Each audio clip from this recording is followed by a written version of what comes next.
Jake Morrison floated in the command center of the space station, watching the stars through the wide windows. The station called New Geneva spun slowly around Earth, keeping watch over the planet like a guard dog. Jake had been the captain here for 5 years, and most days were quiet.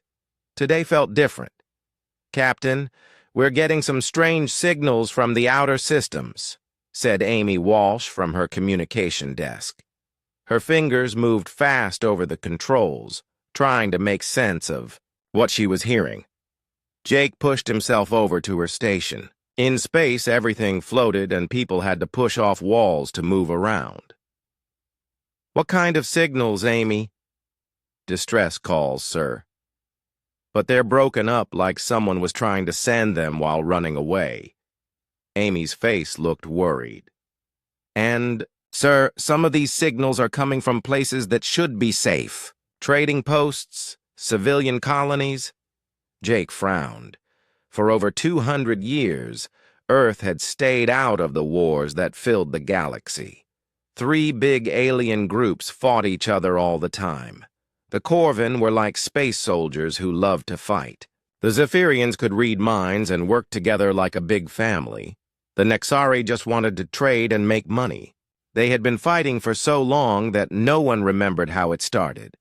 Earth was the place where they could all meet safely. When the aliens wanted to talk peace, they came to Earth. When they needed to trade safely, they used Earth's space stations. It was a good deal for everyone.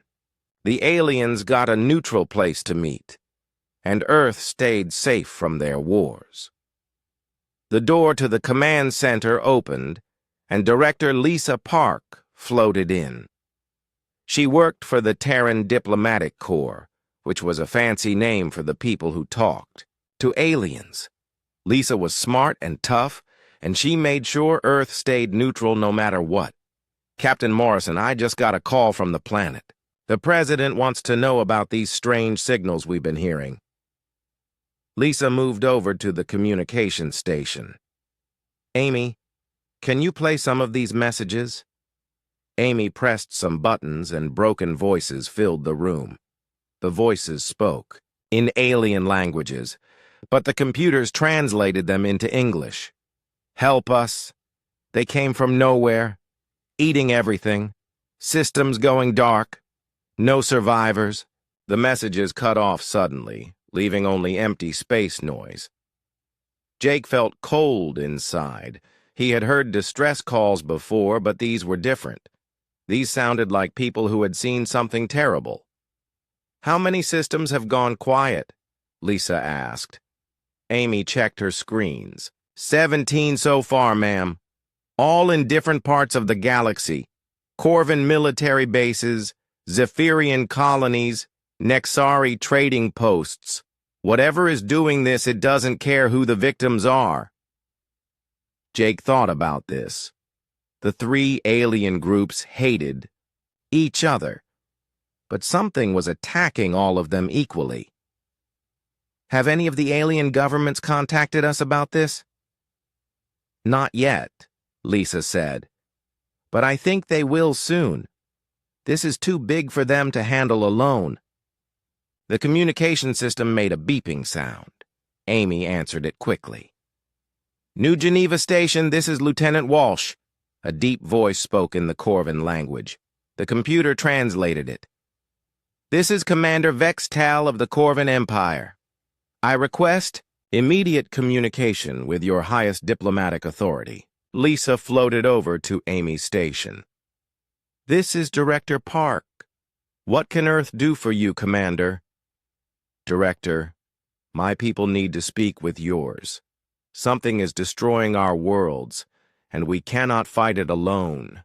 The Corvin Empire formally requests a meeting on your neutral ground." Lisa looked at Jake, then back at the communication screen. "Of course, Commander. Earth's doors are always open for peaceful talks." "This is not about peace, Director. This is about survival." The communication ended, leaving the command center quiet. Jake had never heard a Corvin sound scared before. They were known for being brave fighters who never backed down from any battle. If they were asking for help, things must be very bad. Amy, send a message to Admiral Carter on Earth. Tell him we might need more ships up here soon. Jake turned to Lisa. Director, do you think Earth's neutrality policy can handle this? Lisa looked out at the stars. I don't know, Jake. For 200 years, we've stayed safe by not taking sides. But if something is destroying everyone, there might not be any sides left to choose. Over the next few hours, more messages came in. The Zephyrians sent a mental message through their telepathic ambassador. The Nexari used their fast trading ships to deliver a formal request. All three alien groups wanted the same thing: a meeting on Earth to discuss the unknown threat. President John Hayes called from Earth. His face appeared on the main screen, looking tired and worried. Captain Morrison, Director Park, I'm getting reports that half the galaxy is under attack. What's your situation up there? Stable for now, Mr. President, Jake replied.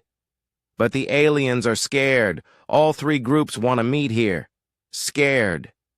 Aliens, the President said slowly. That's not something I thought I'd ever hear. Set up the meeting. Use the big conference room on level 7. And Captain? Yes, sir. Double the security. If something out there is strong enough to scare the Corvin, I want to make sure it doesn't decide to visit Earth. As Jake prepared for the alien meeting, he looked out at Earth spinning slowly below the station. The blue and green planet looked peaceful and safe. But Jake knew that peace might not last much longer. Something was moving in the dark between the stars, something that made the strongest aliens in the galaxy ask for help. Amy called out from her station. Captain, I'm getting more distress signals. Systems going dark all over the galaxy. Whatever. This thing is, it's getting closer to Earth. Jake took a deep breath. Earth had stayed neutral for so long that most people had forgotten what war felt like. But war was coming whether they wanted it or not. The only question was whether Earth would be ready when it arrived. Outside the station, the stars looked the same as always. But Jake knew that somewhere in that darkness, something was hunting. And it was getting hungry. Admiral Rick Carter stood in the war room deep inside Earth's military headquarters. The room was filled with screens showing maps of the galaxy, and every few minutes another star system would turn red. Red meant no more signals, no more life. Nothing but empty space where millions of people used to live. Sir, we just lost contact with the Helix trading post, reported Lieutenant Colonel Sandra Lee. That's 23 systems in the past week. Rick rubbed his tired eyes. Earth's military was designed to keep peace, not fight wars. Their ships were fast and had good sensors, but they carried light weapons meant for stopping pirates, not fighting real battles. Any word from our alien contacts? Commander Vextal is here to see you, sir, Sandra said. He says it's urgent. The door opened and a tall alien walked in. Vextal looked like a cross between a human and a lizard, with gray skin and yellow eyes. He wore the blue uniform of the Corvin military, but it was torn and dirty. Rick had never seen a Corvin look so tired. Admiral Carter, Vextal said in his deep voice. My ship barely escaped from the outer rim. I bring news of the enemy. Rick pointed to a chair. Sit down, Commander. Tell me what you saw. Vextal sat heavily. We call them the Devourers. They came from dark space beyond our star maps. Their ships are not built, Admiral. They are grown. Living metal that eats planets and turns them into more ships. Living ships? Rick had seen many alien technologies, but this sounded impossible. Yes, and they do not think like us. They are one mind controlling millions of bodies. When they attack a planet, they do not just destroy it. They consume it. Every tree, every building, every person becomes part of their fleet. Rick felt cold. How many ships do they have? We estimate 10,000 large vessels, each the size of your moon, countless smaller ones. They move like a swarm of insects, but they think like a computer. Every attack is perfectly planned. Every defense is predicted and countered. Sandra looked up from her screens. Sir, if they can predict everything, how did you escape? Vestal made a sound like laughing, but there was no joy in it.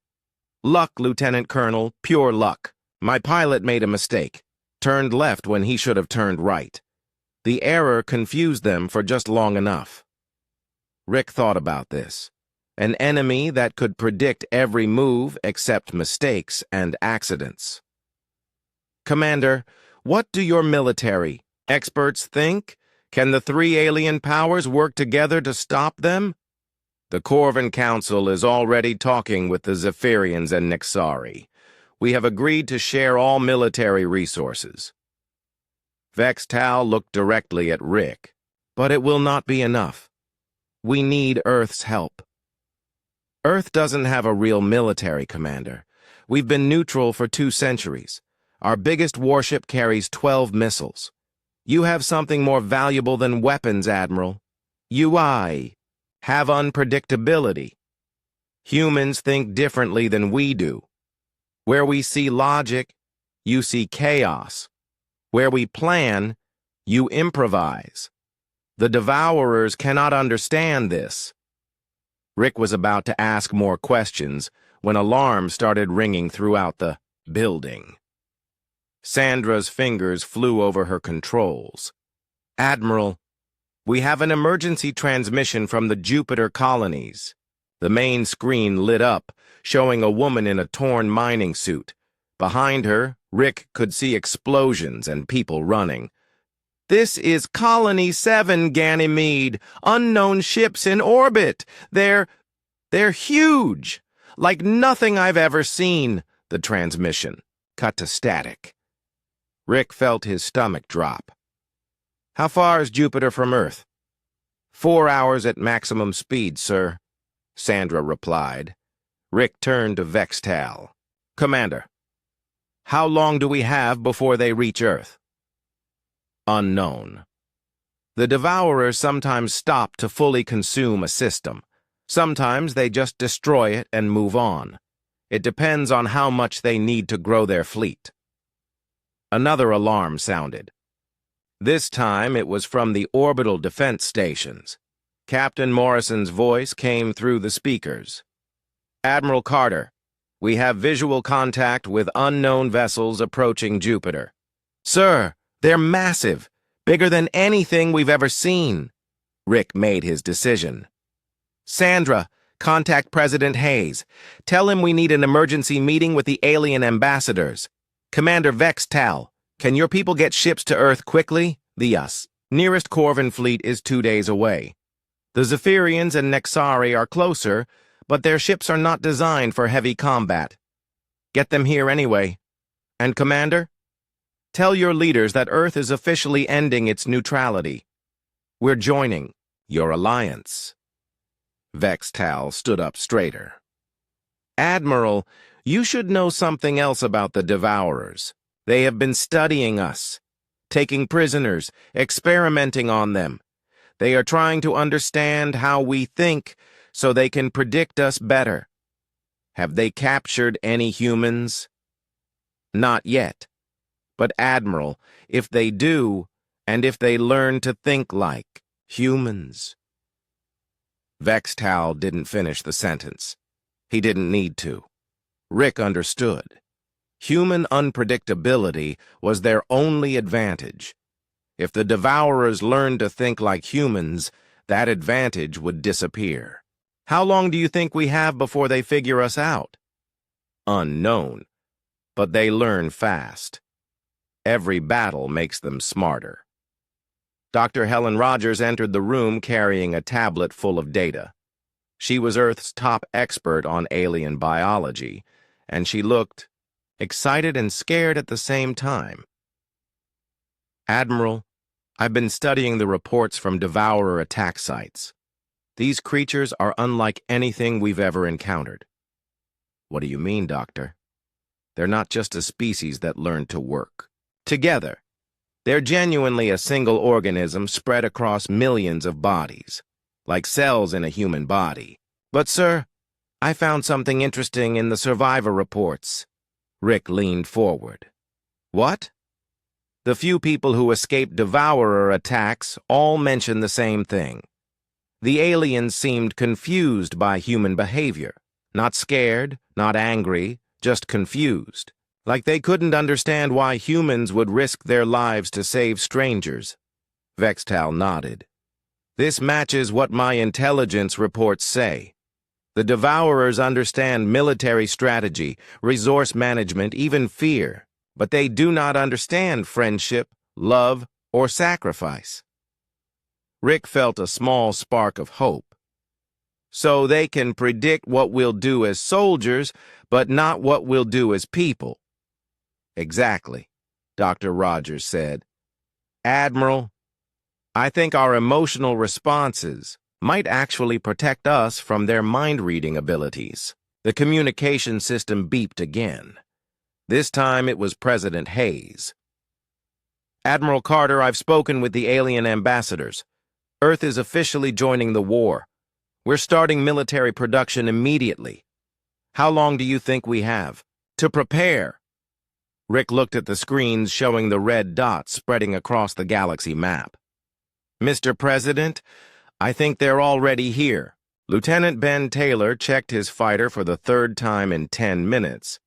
The small spacecraft was designed for patrol missions and stopping smugglers, not fighting alien monsters. But it was all Earth had, and 12 enemy ships, the size of moons, were heading toward his home planet. Eagle Squadron, this is Control, came Captain Morrison's voice through the radio. Enemy vessels have crossed the asteroid belt. You are cleared to engage. Ben's hands shook a little as he gripped the controls. He had trained for combat, but always against human pirates or drunk aliens causing trouble. These Devourers were something completely different.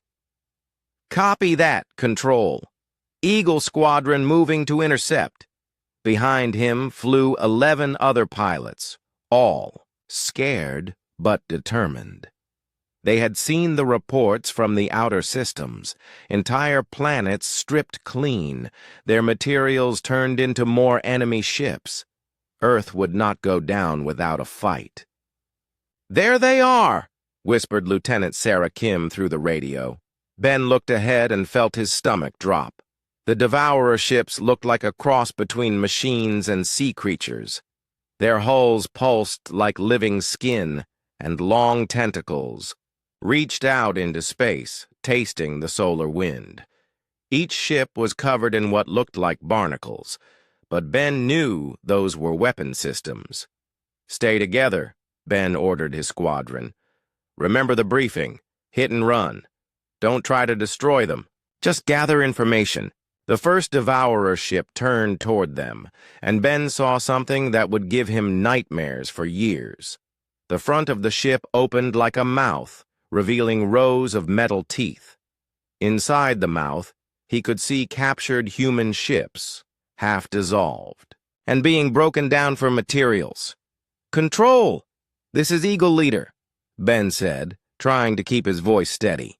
Confirming visual contact. These things are definitely eating our ships. Copy that, Eagle Leader. Begin your attack run. Ben dove toward the nearest Devourer ship, his fighter screaming through space. He fired his missiles at what looked like a weak spot near the creature's middle. The missiles hit and exploded, but they barely scratched the living metal surface. Something unexpected happened then. Instead of returning fire immediately, the Devourer ship paused.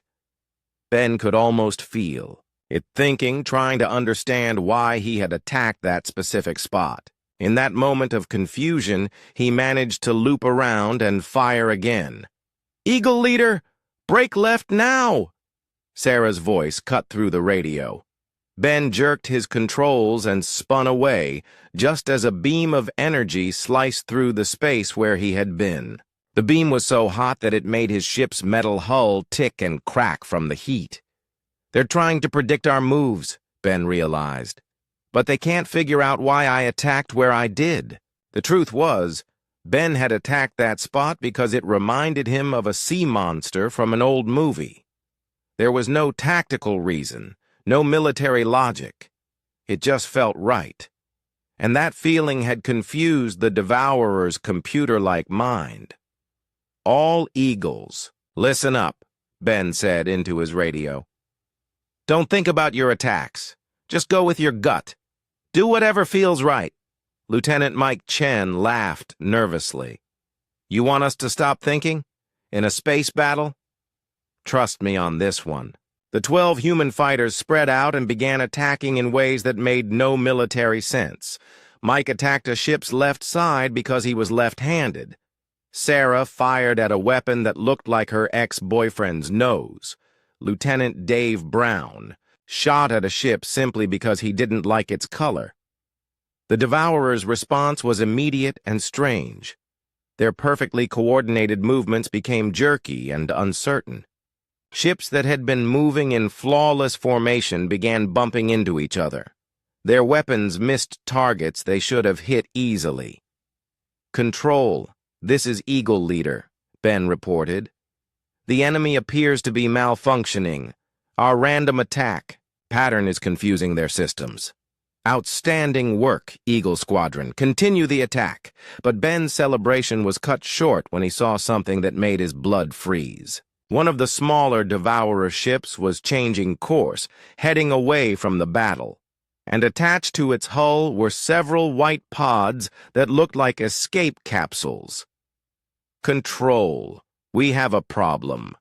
One enemy ship is leaving with what appears to be prisoners. Eagle Leader, you are ordered to pursue and rescue any human captives.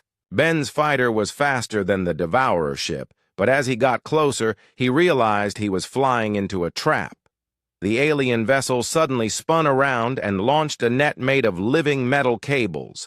The net wrapped around his fighter like a spider's. Ben found himself being pulled into the Devourer ship's mouth. Inside, he could see a nightmare landscape of half-digested human technology mixed with alien machinery. But he also saw something else. The white pods he had spotted earlier. Using his ship's emergency cutter, Ben managed to slice through one of the net cables.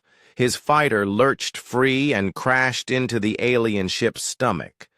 The impact knocked him unconscious. When Ben woke up, he was floating in a damaged but functioning escape pod.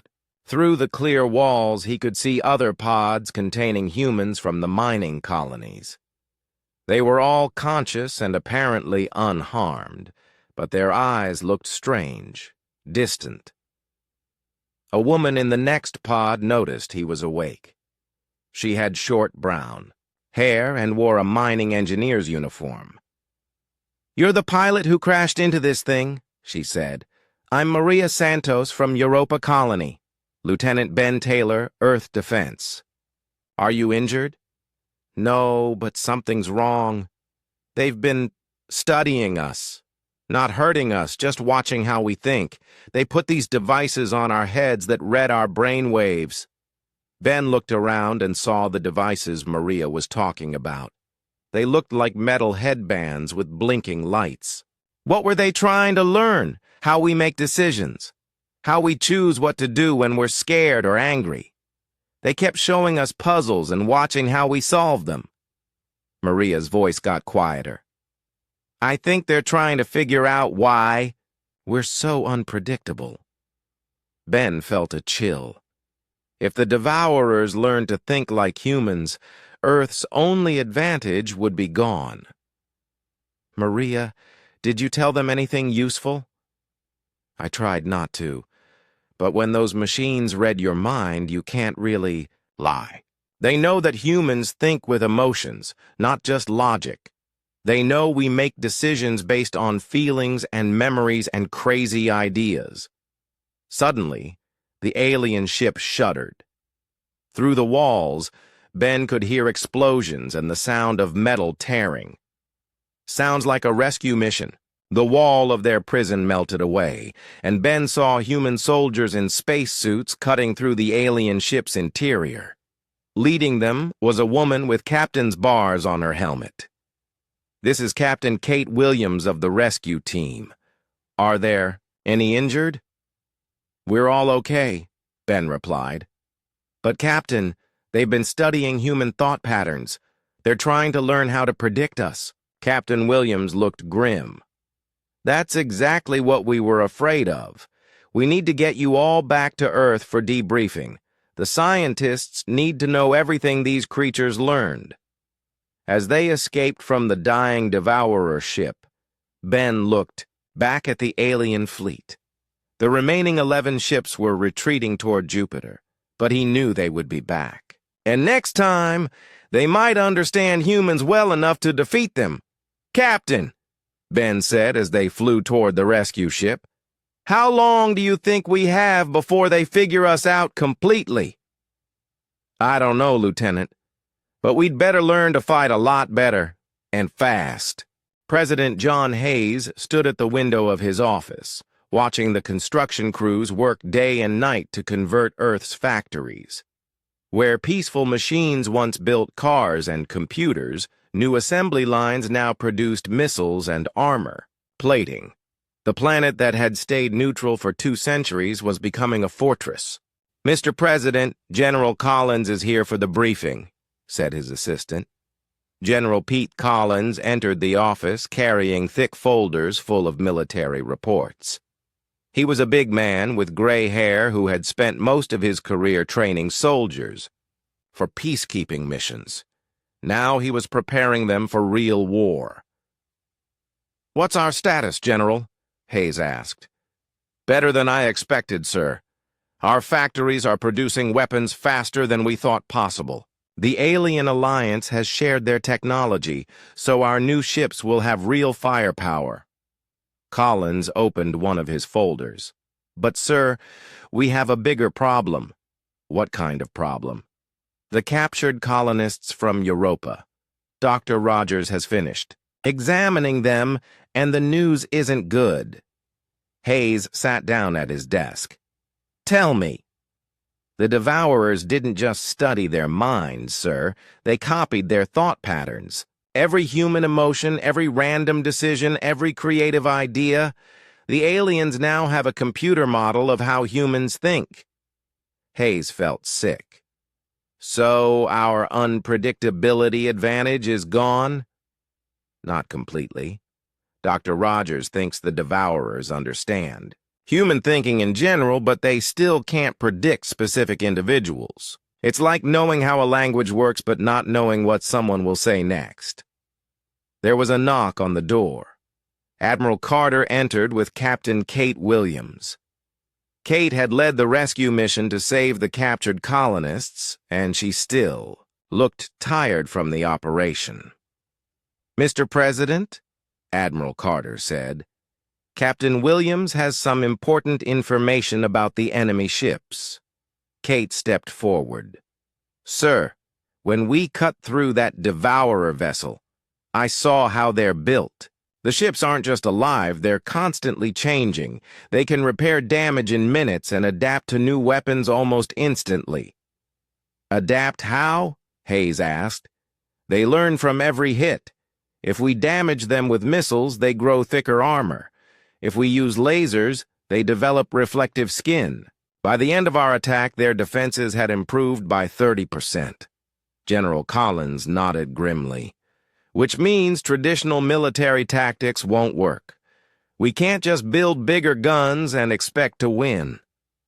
Admiral Carter spread out a star map on the president's desk. "Sir, we've been in contact with the Corvin, Zephyrian, and Nexari military commanders. They're willing to place their fleets under joint human command." Hayes was surprised. "Why would they do that?" "Because we're the only ones who have successfully confused the Devourers. Every battle the alien forces have fought has been a disaster. Perfect coordination against perfect coordination just means the bigger fleet wins. But humans fight differently, Kate added. The aliens want us to develop new combat strategies that the Devourers can't predict. They're hoping human creativity can give us an edge. What do you have in mind? Hayes asked. Colonel Sandra Lee entered the room carrying a tablet. Mr. President, I've been working with our pilots and the alien tactical experts. We think we can use human unpredictability as a weapon. She activated her tablet, showing a video of the recent battle near Jupiter. Watch how our fighters moved during the engagement. No formation flying, no coordinated attacks. Each pilot made individual decisions based on instinct and emotion. The video showed Ben Taylor's squadron attacking in seemingly random patterns. The Devourer ships struggled to respond, their movements becoming jerky and confused. The enemy expects logical military behavior, Sandra continued. When we don't give them that, their computer minds have trouble processing our actions. General, Collins looked thoughtful. So instead of training our people to be better soldiers, we train them to be more human? Exactly. We're developing new combat doctrines based on creativity, intuition, and emotional decision-making. Things the Devourers can't understand. Admiral Carter pointed to the star map. The alien fleets are gathering here in the neutral zone near Earth. 300 Corvin warships, 200 Zephyrian mine ships, and 100 Nexari battle cruisers. It's the largest fleet in galactic history. And the Devourers? Hayes asked. Intelligence estimates 15,000 ships heading this way. They've consumed 12 more star systems since the Jupiter attack. Each victory makes them stronger. Kate looked at the president. Sir, there's something else. Maria Santos, one of the rescued colonists, has been helping Dr. Rogers understand Devourer psychology. She thinks they're not just trying to conquer the galaxy. What do you mean? They're preparing for something bigger. The ships they're building, the resources they're gathering, it's all too much for just fighting us. Maria thinks they're getting ready for a war against something else. Hayes felt a chill. Something worse than the Devourers? We don't know, sir. But if that's true, we might not just be fighting for our survival. We might be fighting for the survival of everything in this galaxy. General Collins closed his folders. Mr. President, I recommend we accept the Alien Alliance proposal. Our fleets combined might have a chance against the Devourers. And if we lose? Admiral Carter looked out the window at the construction sites covering the planet. Then at least we'll go down fighting. Earth has been neutral for 200 years, but neutrality won't protect us from something that wants to eat our entire planet. Hayes made his decision. General Collins, prepare our new fleet for deployment. Admiral Carter, contact the alien commanders and tell them Earth accepts joint command of the Alliance. Captain Williams, I want you leading our first joint operation. What about the civilians, sir? Sandra asked. Begin evacuation of non-essential personnel to the outer colonies. But keep the construction crews working. If we're going to fight, we need every ship we can build. As his advisors left to carry out their orders, Hayes remained at the window. Earth had spent centuries as a peaceful, neutral ground where enemies could meet safely. Now it was becoming the headquarters for the largest military alliance in galactic history.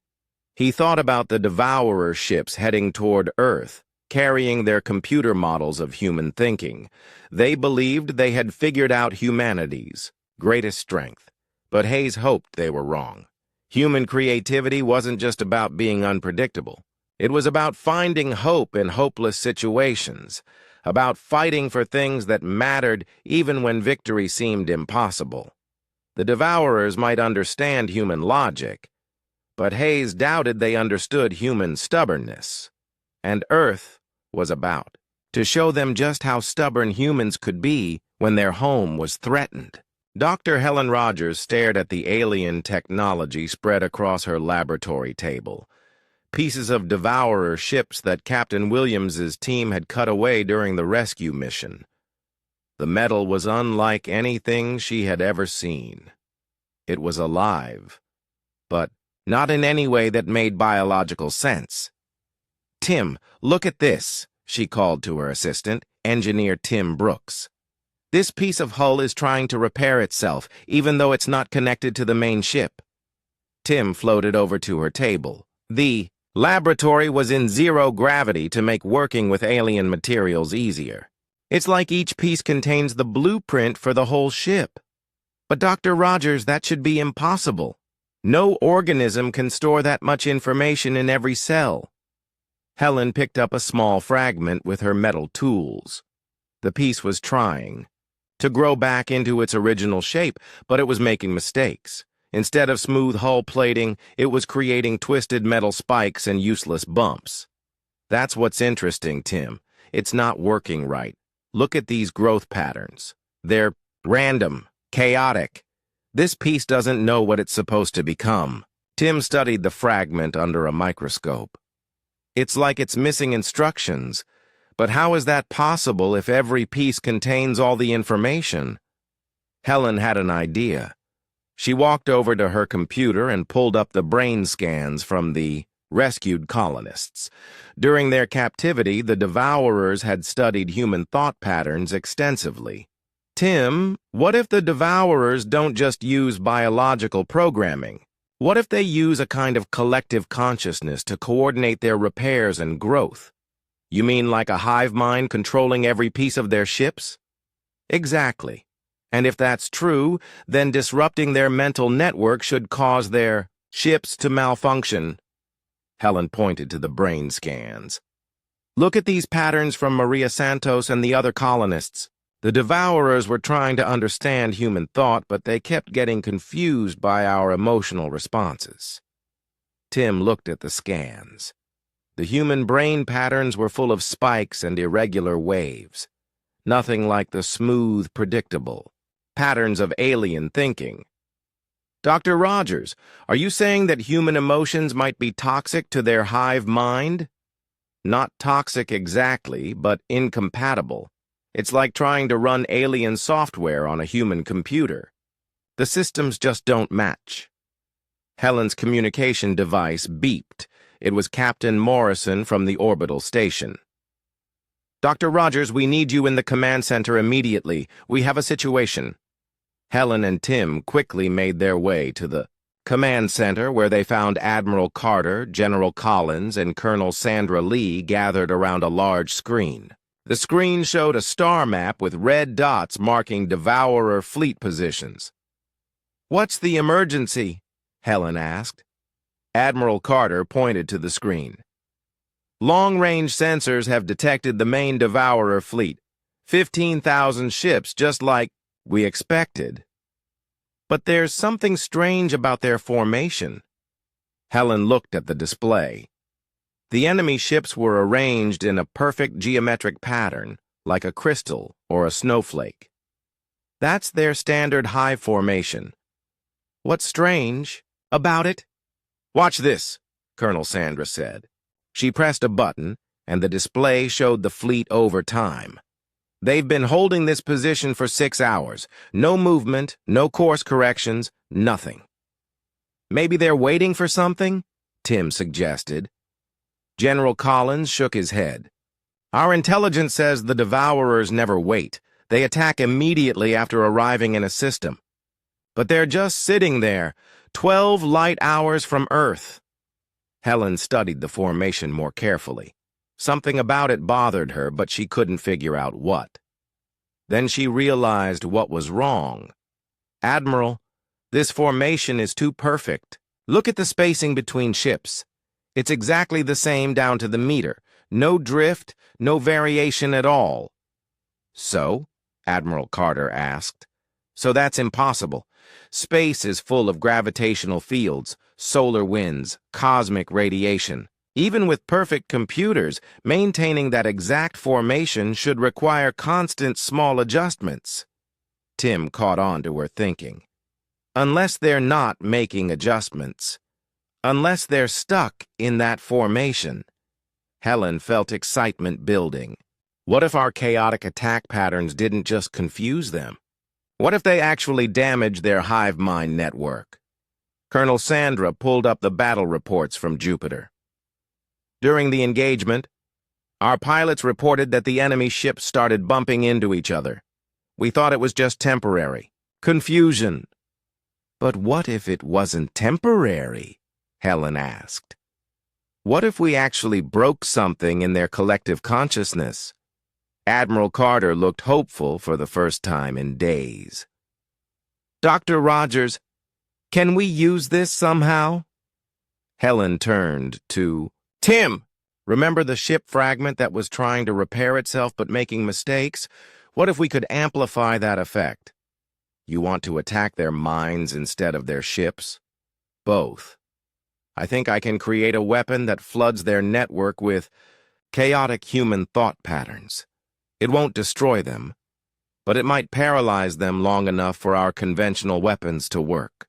General Collins leaned forward. What would you need? Brain scans from volunteers. Lots of them. I need to map every type of human emotional response. Fear, anger, joy, love, creativity, stubbornness. The more chaotic and unpredictable, the better. Admiral Carter made his decision. Do it. How long will you need? Give me 12 hours. But Admiral, this is just a theory. It might not work at all. Right now, theory is all we have. As Helen and Tim rushed back to the laboratory, Helen's mind was racing with possibilities. If she was right, human emotions weren't just confusing to the devourers, they were actively harmful to their collective consciousness. Back in the lab, Helen began designing what she privately called chaos bombs. They wouldn't explode like normal weapons. Instead, they would broadcast concentrated human thought patterns directly into the devourer network. Tim, start collecting brain scan data from the crew. I want patterns for every human emotion we can measure. What about the volunteers? This could be dangerous. Helen looked at the pieces of devourer ship still trying unsuccessfully to repair themselves. Tim, those ships out there have enough firepower to turn Earth into space dust. A little danger from brain scans is the least of our worries. As they worked through the night, Helen realized they were attempting something that no one had ever tried before. Instead of fighting the enemy with superior firepower or better tactics, they were going to fight them with the one thing that made humans unique: their beautiful, chaotic, unpredictable minds. She just hoped it would be enough. Outside the laboratory, Window, Earth's new fleet, was taking shape. Human ships flying alongside Corvan warships, Zephyrian mine cruisers, and Nexari battle platforms. The largest alliance in galactic history, all hoping that human creativity could find a way to defeat an enemy that seemed impossible to beat. Helen looked at her chaos bomb prototype and smiled grimly. In a few hours, they would find out if human emotions were powerful enough to save the galaxy. General Pete Collins stood on the bridge of the command ship watching the largest fleet in galactic history prepare for battle.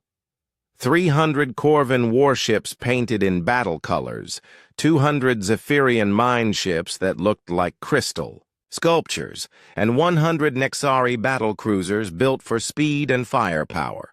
Mixed among them were Earth's new ships, smaller but carrying Dr. Rogers' chaos bombs.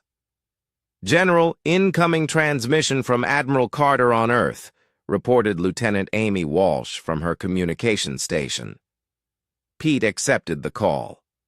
Admiral, Carter's face appeared on the main screen, looking tired but determined. General Collins, What's the status of our Chaos Bomb deployment?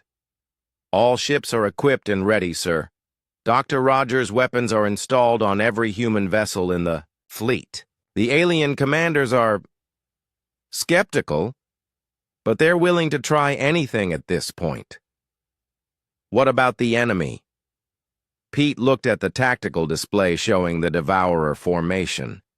The 15,000 alien ships were still locked in their perfect geometric pattern, motionless in space, 12 light hours from Earth.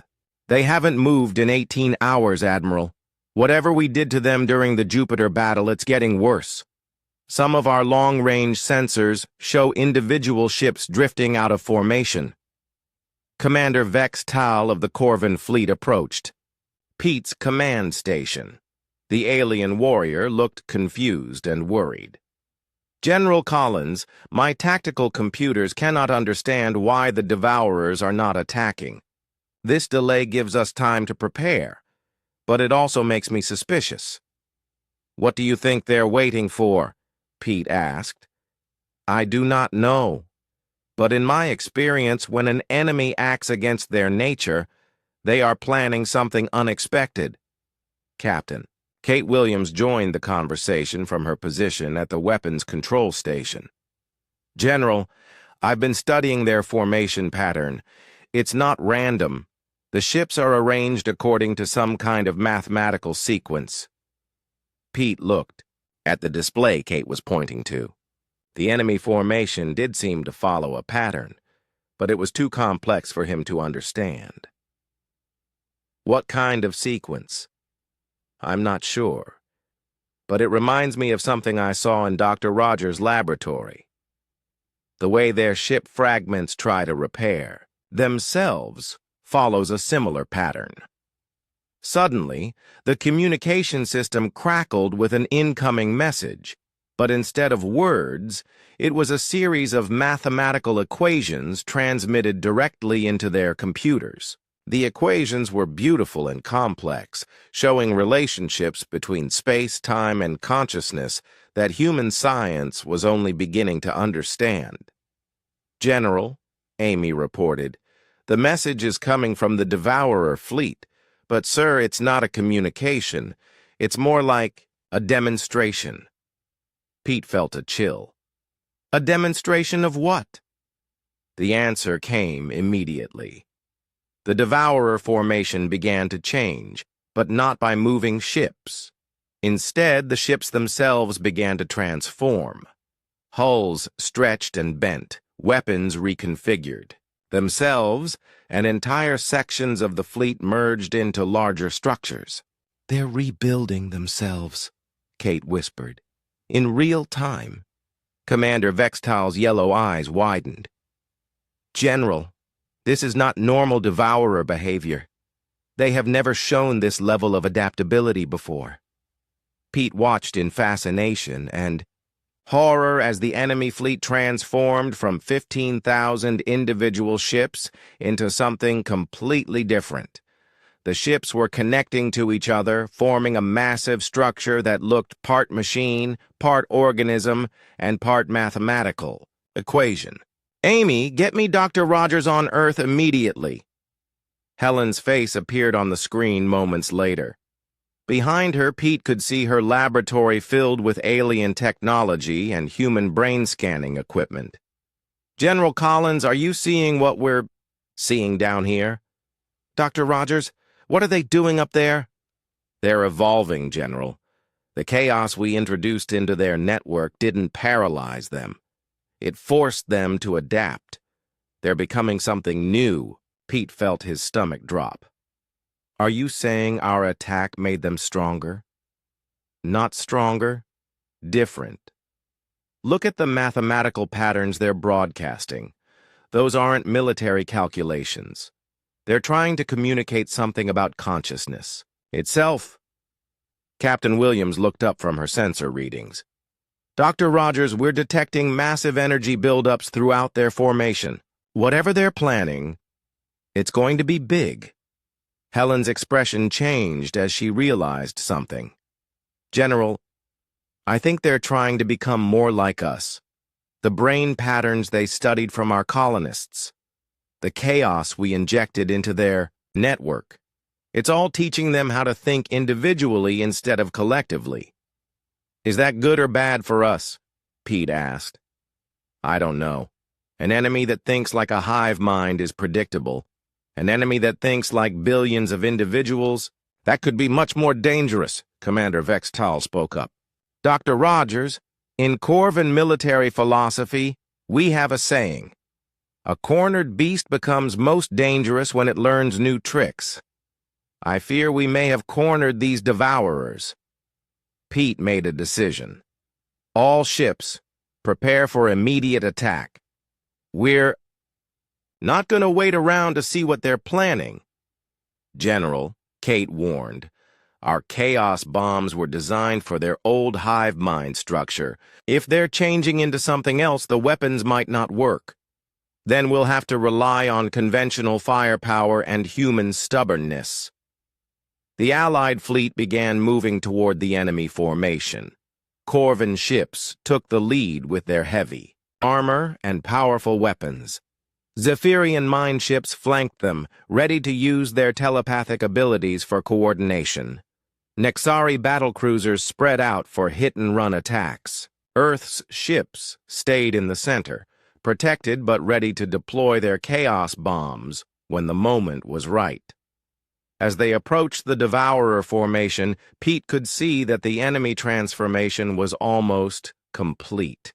What had once been 15,000 separate ships was now a single massive structure stretching across millions of kilometers of space. It pulsed with energy and seemed to be aware of their approach.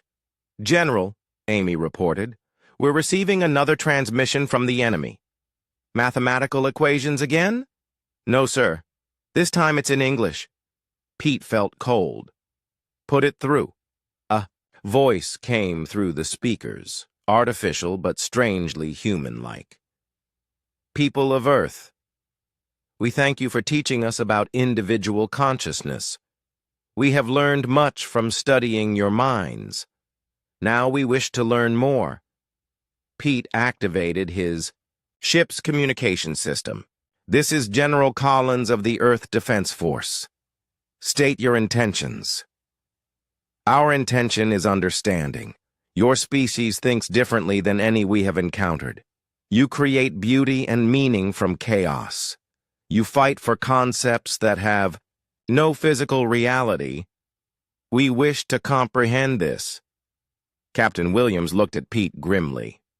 General, I don't think they want to destroy us anymore. I think they want to become us. The Devourer voice continued. We offer a merger, your consciousness combined with our capabilities. Together, we could transform this galaxy into something magnificent. Pete looked at his alien allies. Commander, Vestan was shaking his head. The Zephyrian telepaths looked terrified. Even the practical Nexari seemed disturbed by the offer. General Collins, the voice said, you have 30 Earth minutes to decide. After that, we will demonstrate our new understanding of human nature by taking what we need by force. Pete closed the communication channel and turned to his fleet. Commanders. Well, people, any ideas? Kate smiled grimly. Actually, General, I have one, but you're not going to like it. Nancy Kim sat in her small apartment on Earth, surrounded by computer screens and empty coffee cups. She was not a soldier or a scientist. She was just a programmer who wrote software for civilian applications.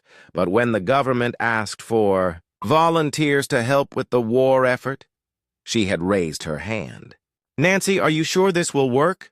Asked Dr. Rogers through the video call. We have less than 20 minutes before the Devourers start their attack. Nancy's fingers flew across her keyboard, writing code faster than she had ever written before. Dr. Rogers, you said the enemy learned to think like individuals from studying human brain patterns, right? Yes, but they're still connected by their hive network. They're like billions of people sharing one giant brain. That's the problem. Nancy said, not looking up from her screens.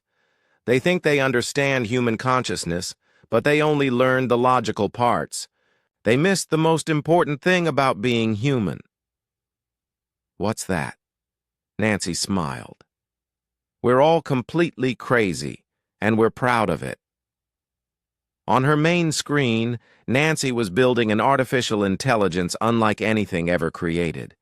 Instead of logical programming, she was teaching it to be chaotic, emotional, and wonderfully unpredictable. She fed it human poetry, comedy shows, love songs, and internet arguments. Nancy, Dr. Rogers said urgently, General Collins needs to know if your plan will work. The fleet is about to engage the enemy. Tell the general to give me 5 more minutes, and tell him to make sure every human ship is ready to broadcast my AI signal at the same time. Nancy switched to another screen, where she was uploading the strangest collection of human thoughts ever assembled. Birthday memories, first kisses, the feeling of rain on skin, the taste of chocolate, the pain of stubbing a toe, the joy of a baby's laugh, and the absolute fury of waiting in line at the grocery store. Her AI was learning to be human in all the ways that didn't make sense. Meanwhile, in space, Captain Kate Williams watched the Devourer structure pulse with ominous energy. The massive alien formation had completed its transformation and was beginning to move toward the Allied fleet. General Collins, Kate said into her radio, whatever Nancy is planning, she better hurry. I'm seeing weapon systems that look like they could crack a planet. General Pete Collins gritted his teeth. All ships, maintain formation. Fire only on my command. Commander Vextal's voice came through the communication system. General, my sensors indicate the enemy is preparing some form of consciousness-based attack. They may be planning to override our minds directly. Can your people resist that kind of attack? Unknown. Corvan mental discipline is strong, but we have never faced anything like this. The Zephyrian telepaths reported similar concerns. Their mind ships were designed to link consciousness, but that might make them vulnerable to devourer mental assault. Back on Earth, Nancy was putting the finishing touches on her creation.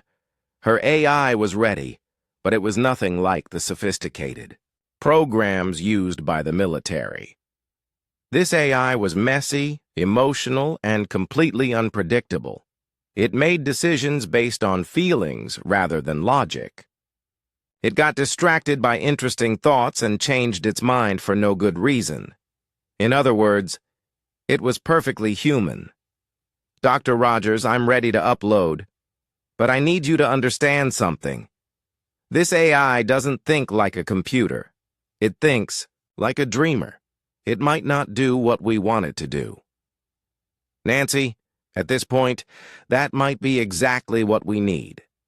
Nancy hit the upload button, and her AI began spreading through the communication networks of every human ship in the fleet. Within seconds, it was running on 1,000 different computers, each copy slightly different because the AI was teaching itself to be more human with every passing moment.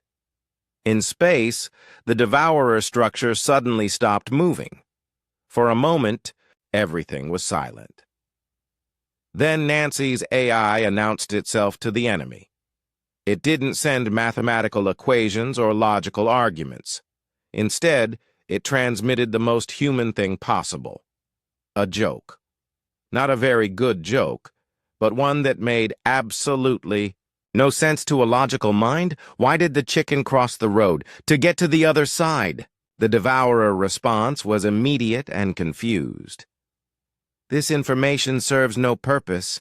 Please clarify the strategic value of this communication. Nancy's AI responded by sending more jokes, followed by love poems, cooking recipes, song lyrics, and a detailed argument about whether hot dogs were sandwiches. The effect on the Devourer network was immediate and devastating. Their perfect collective consciousness, designed to process logical information, began to malfunction when faced with pure human randomness. "General," Captain Williams reported, "the enemy formation is destabilizing. I'm seeing random energy, discharges and ships breaking away from the main structure." Nancy's AI was learning and evolving, becoming more chaotic with every second. It began sending the Devourers human memories of embarrassing moments, the feeling of being tickled, the sound of nails on a chalkboard, and the inexplicable human need to pet every dog they met.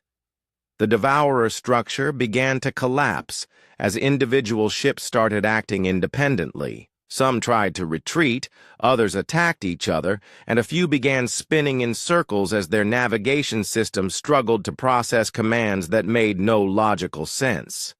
"Now," General Collins ordered. "All ships, attack while they're confused." The Allied fleet opened fire on the disorganized enemy.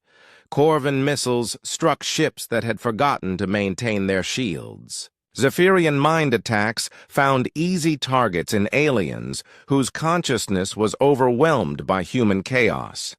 Nexari battlecruisers picked off isolated vessels with precision strikes. But the real victory was happening in the realm of consciousness. Nancy's AI had done something that no weapon could accomplish. It had infected the Devourer hive mind with pure humanity. "Dr. Rogers?" Nancy said, watching the battle through her computers. "I think it's working. The enemy network is trying to process human emotional responses, but they can't do it without becoming more human themselves." "What does that mean?" "It means they're learning to doubt themselves, to second-guess their decisions, to feel sorry for their victims. They're becoming individuals instead of a collective, and individuality is messy and complicated and wonderful." On the main screen in Nancy's apartment, she could see the Devourer ships beginning to change again. But this time, instead of becoming more efficient, they were becoming more chaotic. Some ships were painted with colors that served no purpose except beauty. Others had grown strange decorations that looked like art. The Devourers were learning to be creative. General Collins watched in amazement as the enemy fleet began to surrender, not because they were defeated, but because they had learned enough about human nature to understand that fighting was not the only option. "General," came a transmission from the lead Devourer ship, "we request permission to withdraw. We have much to learn about this thing you call being human, and we believe we need time to understand it properly." "Permission granted," Pete replied, "but if you come back, you'd better come in peace." "We will try, General. But we have learned that humans do not always do what they intend to do. We find this both confusing and interesting." As the Devourer fleet began its retreat, Nancy's AI sent one final message to the enemy consciousness, a human lullaby about dreams and hope and the promise of tomorrow. Nancy smiled and leaned back in her chair. She had just won a war with nothing but jokes and poetry and the beautiful chaos of human nature. 6 months after the battle, President John Hayes stood before the Galactic Council in the Great Assembly Hall on Earth. Representatives from 100 different worlds filled the room, including the 3 major powers that had been at war for centuries. But today, they were not talking about fighting. They were talking about peace. "The Devourer threat has been neutralized," Hayes announced to the assembled delegates. "Our latest reports indicate they have retreated to the outer rim of the galaxy, where they are apparently trying to learn how to write poetry." A ripple of laughter went through the hall. The idea of the galaxy's most feared predators sitting around composing verses was both amusing and strangely touching. Ambassador Zexmore of the Corvin Empire stood up. "President Hayes, the Corvin military wishes to formally thank Earth for its service during the war. Your people's unique fighting methods saved countless worlds. Ambassador Tel Shan of the Zephyrian Collective nodded in agreement. The telepathic community has never encountered minds like those of humans. Your thoughts are chaotic, unpredictable, and completely fascinating. Trade Representative Kex Val of the Nexari Federation smiled. And very profitable to work with. Human creativity has already led to 17 new technologies that we're licensing across the galaxy. Hayes looked out at the diverse crowd of aliens and humans working together. The war taught us all something important. We're stronger when we work together, and we're strongest when we embrace our differences instead of fighting about them. Admiral Rick Carter approached the podium. He had been promoted to commander of the new Galactic Defense Force, a joint organization with humans in leadership roles. Mr. President, we've received a request from the outer colonies. They want us to establish human rapid response teams throughout known space. What kind of response teams? Small fleets of human ships that can respond quickly to any situation that requires creative solutions. Pirates using predictable tactics, trade disputes that logic can't solve, even diplomatic deadlocks that need a fresh perspective. General Pete Collins, now working as military advisor to the Galactic Council, added his thoughts. The other species have realized that humans have a talent for breaking deadlocks. When logical approaches fail, human intuition often finds a way forward. Hayes nodded. Approved. But I want to make something clear to everyone here. Earth is not interested in becoming a galactic empire. We don't want to rule anyone or control anything. Then what do you want? Asked Ambassador Zexmore. We want to be the chaos factor, the wild card, the people who show up when things get too predictable and stir the pot a little. Hayes smiled. We want to keep the galaxy interesting. Captain Kate Williams, now Admiral of the Human Rapid Response Fleet, stepped forward. Sir, our first mission. Requests are already coming in. The Andromedan Trade Alliance is having a dispute that their arbitrators can't solve. The Outer Rim colonies are dealing with a new type of space pirate that uses completely random attack patterns. And the Centauri Research Station has a scientific problem that requires thinking outside the box, whatever that means. Sounds like we'll be busy, Hayes replied. Meanwhile, in a small apartment on Earth, Nancy Kim was working on her latest project. Her Chaos AI had become famous throughout the galaxy, and now she was building new versions designed for specific tasks. One AI specialized in artistic creativity, helping alien species develop new forms of art. Another focused on scientific innovation, finding solutions by looking at problems from unexpected angles. Nancy called Dr. Helen Rogers from the doorway. You have visitors. 3 small aliens entered the room. They looked like metallic insects, but their movements were graceful rather than mechanical. Nancy recognized them immediately from the news reports. You're devourers, she said, not scared but curious. Former devourers, corrected the lead alien in a voice like wind chimes. We have been learning about individuality. We chose names for ourselves. I am called Harmony. My companions are Rhythm and Melody. Musical names, I like that.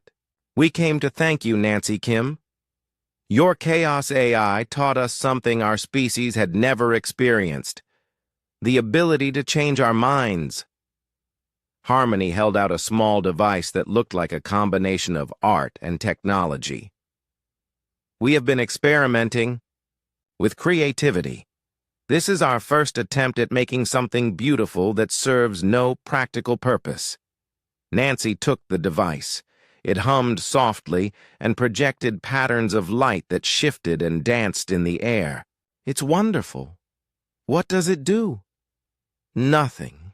said Melody proudly. "It exists only to be appreciated. We learned this concept from human art." "We have a question," added Rhythm. "In our studies of human nature, we discovered something called laughter. We understand it is a response to humor, but we do not understand why humans find pain amusing when it happens to others." Nancy laughed, which startled the three aliens. "That's a complicated question. Not all humans find pain funny, and those who do usually only laugh at minor pain that doesn't cause real harm. It's about, well, it's about the gap between what we expect to happen and what actually happens." "Ah," said Harmony, surprise combined with relief that the pain is not our own. "Sort of. But also, laughter helps us deal with things that are scary or uncomfortable. It's a way of making sense of a world that doesn't always make sense." The three former devourers looked at each other, communicating in a musical language that sounded like a gentle song. "We believe we are beginning to understand why humans are so unpredictable.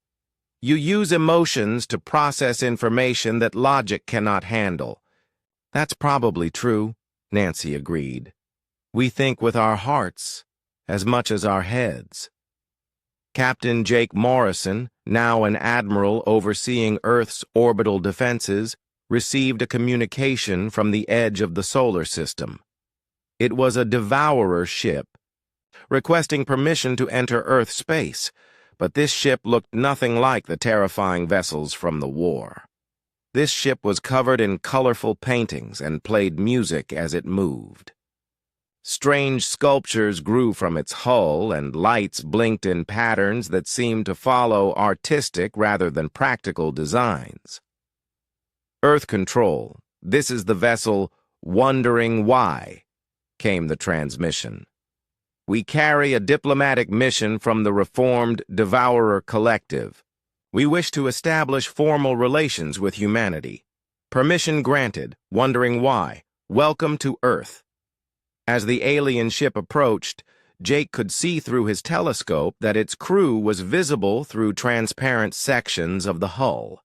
They were working on what appeared to be art projects, completely absorbed in creative activities that would have been impossible for their species just months ago. Back in the Galactic Council chambers, President Hayes was concluding his speech. To the assembled delegates, "The war with the Devourers taught us that the greatest weapon against tyranny and oppression is not bigger guns or stronger armies.